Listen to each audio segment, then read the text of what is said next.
खुशामदीद। जिला परिषद primary digital Urdu school Amgaon, taluka Shevgaon, जिला अहमदनगर।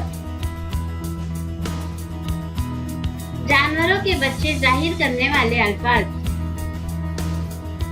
गाय के बच्चे को बछड़ा कहते हैं। कुत्ते के बच्चे को पिल्ला कहते हैं। बकरी के बच्चे को मेमना कहते हैं। हिरन के बच्चे को गसाला कहते हैं। मुर्गी के बच्चे को चूजा कहते हैं।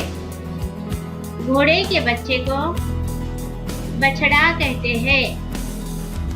मेंढक के बच्चे को मेंढकचा कहते हैं। बिल्ली के बच्चे को बिलोंगा कहते हैं। ऊंट के बच्चे को बोता कहते हैं। शुक्रिया।